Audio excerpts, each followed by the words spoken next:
Hai penggila sepak bola Indonesia, kembali lagi bersama di channel YouTube Sepak Bola Negeri. Ayo cintai sepak bola kita sendiri. Subscribe channel ini, bersama kita majukan sepak bola Indonesia.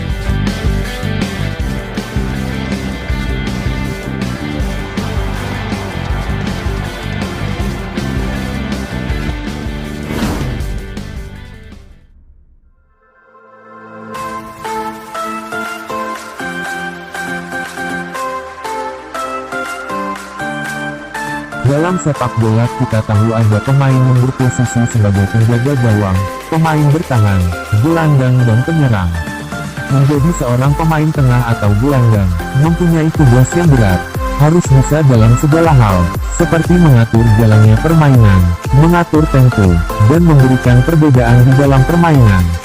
Maka dari itu sebagai seorang gelandang harus memiliki fisik yang prima, skill olah bola yang mumpuni serta kreativitas dalam permainan.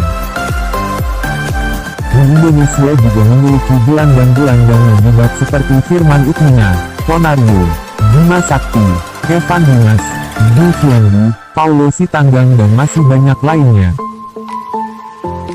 Berikut ini adalah 5+1 kunci jika kamu ingin menguasai lini tengah.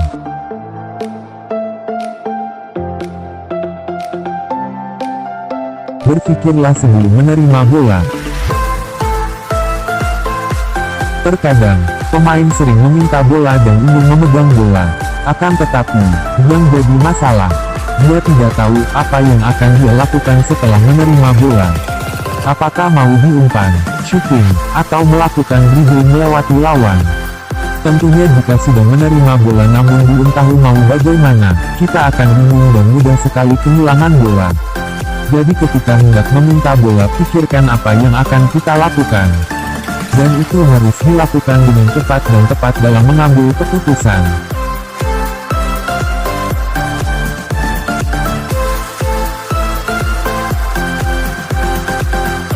Passing merupakan kunci segalanya. Sepak bola merupakan permainan tim. Bola bisa diarahkan kemana saja dengan passing, baik ketika menyerang maupun dalam mempertahankan bola. Disinilah peran seorang gelandang untuk mengalirkan bola karena posisinya yang berada di tengah, yaitu di antara pemain bertahan dan penyerang. Tentunya pemain gelandang mempunyai keleluasaan dalam menentukan gaya permainan yang paling efektif.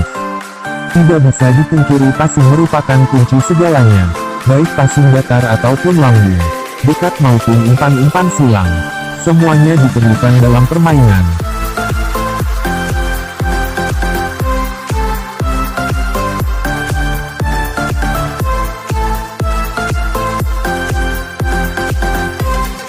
Berpikirlah selangkah lebih maju. Menjadi seorang gelandang memang dituntut untuk berpikir cepat dan tepat dalam waktu yang sangat singkat untuk menentukan sebuah keputusan. Maka dari itu, gelandang harus visioner atau selangkah lebih maju dalam berpikir, baik dalam membangun serangan maupun dalam transisi bertahan. Selain sebagai pengatur permainan, peran gelandang juga menjadi pembeda, sehingga bisa merubah keadaan. Dengan visi yang kuat tentunya akan mudah menemukan solusi ketika mendapatkan pressure atau tekanan. Apakah kamu sudah seperti itu dalam bertanding?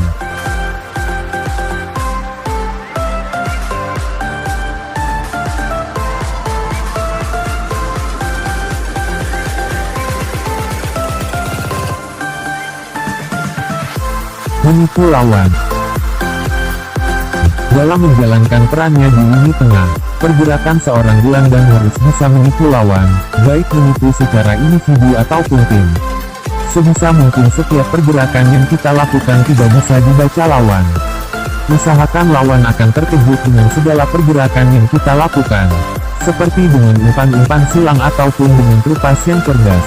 Jika perlu, lakukan dribbling melewati lawan untuk mengalihkan perhatian lawan, dan mengobrak-abrik pertahanan lawan. Di saat lawan lengah kita bisa memberi umpan ke rekan kita yang memiliki ruang, dan peluang untuk mencetak gol. Dengan begitu, kita akan bisa menembus pertahanan lawan dengan mudah. Jika semua pergerakan yang kita lakukan sudah diketahui lawan, ini akan jadi masalah besar.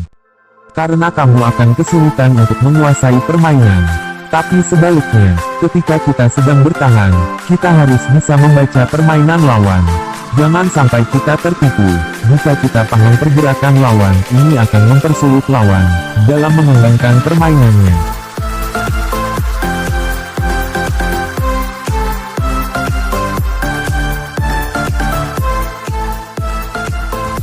Tahu kapan harus menenggak.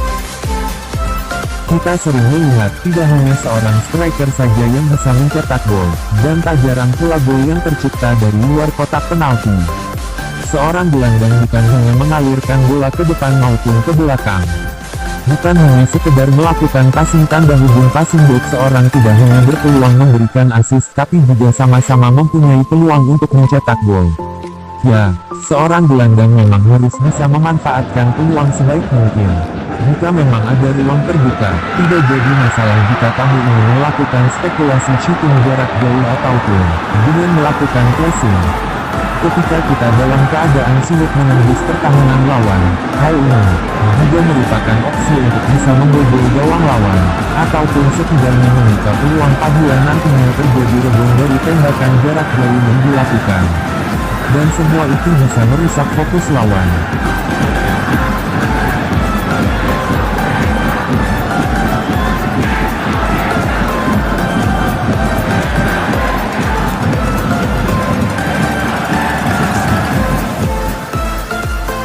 Yang terakhir adalah cara menghadapi pemain besar. Kita tahu bahwa pemain Indonesia memiliki kelemahan di postur tubuh yang relatif kecil dibandingkan dengan pemain-pemain Eropa. Itulah juga menjadi salah satu penyebabnya kesulitan ketika menghadapi pemain Eropa karena langkah mereka yang lebih panjang dan duel-duel udara yang sulit diantisipasi. Tapi pemain yang tinggi dan besar tentunya pasti juga mempunyai kelemahan. Mereka akan lebih lambat dalam melakukan pergerakan. Sebagai seorang gelandang, kita harus bisa memanfaatkan kecepatan yang kita miliki. Dan passing 1-2 dengan rekan kita, serta umpan-umpan yang efektif, ini akan menjadi solusi dalam menghadapi itu semua. Terima kasih yang sudah mampir di video ini.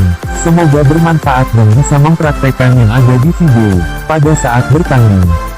Teruslah berlatih, agar kamu bisa mewujudkan mimpimu menjadi pemain bola yang hebat, khususnya di lini tengah.